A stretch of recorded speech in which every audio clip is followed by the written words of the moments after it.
नमस्कार साथियों, मेरा नाम है अजय मौर्य और स्वागत है आप लोगों का गुरुकुल स्टडी अड्डा में। साथियों, आज मैं आप लोगों के लिए कक्षा 4 हमारा परिवेश का शिक्षण योजना लेकर के आया हूं। तो डिस्क्रिप्शन में लिंक मिलेगा जहां बहुत सी शिक्षण योजनाएं देखने को मिलेंगी। सर्वप्रथम ऊपर आपको शिक्षण योजना संख्या लिखनी होती है, फिर उसके नीचे आपको 4 कॉलम बनाने होते हैं, दिनांक, कक्षा, विषय और समय का। दिनांक के नीचे वो तिथि को अंकित करते हैं जिस तिथि में शिक्षण कार्य करते हैं, जिस कक्षा को पढ़ाते हैं कक्षा के नीचे लिख देते हैं, जिस विषय का शिक्षण कार्य करते हैं विषय के नीचे लिख देते हैं। समय अवधि में आप लिख देते हैं 40 मिनट। फिर उसके नीचे आपको लर्निंग आउटकम लिखना होता है। लर्निंग आउटकम में है बच्चे वाष्पन एवं संघनन को उदाहरण सहित परिभाषित कर लेते हैं। लर्निंग आउटकम के बाद आपको लिखना होता है प्रकरण। आज का हमारा प्रकरण है वाष्पन एवं संघनन। प्रकरण के नीचे आपको TLM लिखना होता है, शिक्षण अधिगम सामग्री, जिसमें है पाठ्य पुस्तक, दीक्षा ऐप पर उपलब्ध सामग्री। फिर उसके बाद हम चौथी हेडिंग डालते हैं सीखने सिखाने की प्रक्रियाएं। इसमें आपको 4 कॉलम बनाना होता है। तो पहला तो क्रम संख्या हो जाता है, दूसरा चरण का, तीसरा समय का और चौथा आकलन के तरीके। अब क्रम संख्या को हम लिखेंगे, एक लिख सकते हैं, कै लिख देंगे हम, और चरण में हेडिंग डालेंगे शिक्षण के आरंभ में।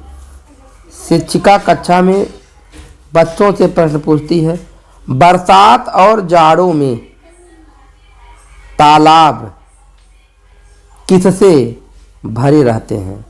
गर्मी के दिनों में तालाब और पोखर का पानी क्या हो जाता है?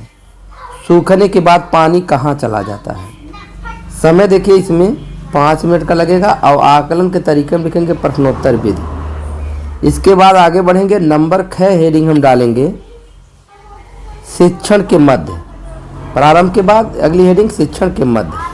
शिक्षिका छात्रों को वाष्पन तथा संघनन के विषय में प्रयोग द्वारा समझाएगी। वाष्पन, पानी का भाप बनकर उड़ना वाष्पन कहलाता है। अधिक ताप में वाष्पन तेजी से होता है। द्रव की सतह का फैलाव अधिक होने पर वाष्पन अधिक होता है। वर्षा के दिन की अपेक्षा शुष्क दिन में वाष्पन अधिक होता है। वायु की गति तेज होने पर वाष्पन अधिक होता है। देखिए इसमें कुल 25 मिनट का समय लगेगा और आकलन के तरीके में लिखेंगे अवलोकन। यहाँ देखिए संघनन के बारे में बताया गया है, कंडेंसेशन, जल वाष्प के ठंडा होकर जल में बदलने की क्रिया को संघनन कहते हैं। संघनन को प्रभावित करने वाले कारक हैं ताप। कम ताप पर संघनन अधिक और अधिक ताप पर कम होता है। पृष्ठ दाब, बड़े पृष्ठ क्षेत्र पर संघनन अधिक होता है।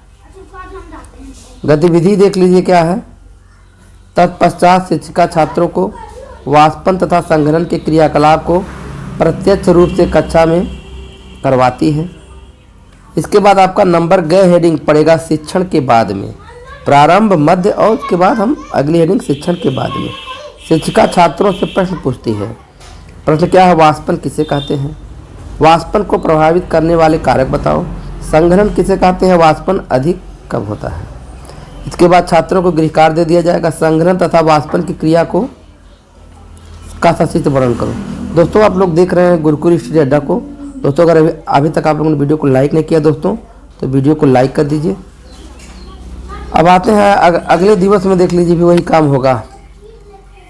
दूसरे दिन का कार्य देख लीजिए क्या। शिक्षण के आरंभ में शिक्षिका पूर्व पढ़ाए गए पाठ से प्रश्न पूछती है। वाष्पन को प्रभावित करने वाले कारक बताओ। संघनन किसे कहते हैं? प्रभावित कारक को बताओ। अधिक ताप में वाष्पन कम या तेजी से होता है।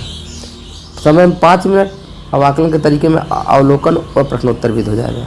फिर दूसरी हेडिंग आपके शिक्षण के दौरान शिक्षिका छात्रों को संघनन के क्रियाकलाप को प्रयोगों के माध्यम से समझाती है तथा इसको प्रभावित करने वाले कारकों को भी क्रियाकलाप के स्पष्ट करती है। यहाँ देख लीजिए फिर 15 से 20 से 25 मिनट का समय लगेगा। आकलन के तरीके में लिखेंगे अवलोकन और फिर वही काम। अगली तीसरी हेडिंग गतिविधि है। शिक्षिका छात्रों को घेरे में बैठाकर कविता का सस्वर वाचन कराती है और उसके बाद शिक्षण के बाद चौथी हेडिंग को जाएगी शिक्षिका छात्रों को मिलान करने को देती है। यहाँ मिलान है जैसे कम ताप में वाष्पन, जल से वाष्प में बदलना, वाष्प का जल में बदलना, कम ताप में संघनन, वायु की गति तेज होने पर। ख वाले में है वाष्पन, संघनन कम होता है, अधिक। इसमें हमको बच्चों को मिलान करना है। गृहकार दे दिया जाएगा, वाष्पन तथा संघनन की प्रक्रिया का सचित्र वर्णन करना है। इसी के साथ से शिक्षण योजना समाप्त हो रही है। आप लोगों से एक छोटी सी एक गुजारिश है, वीडियो पसंद आया हो लाइक कीजिए। अगर ऐसे यूजफुल वीडियो पाना चाहते हैं इस चैनल को सब्सक्राइब कीजिएगा। धन्यवाद।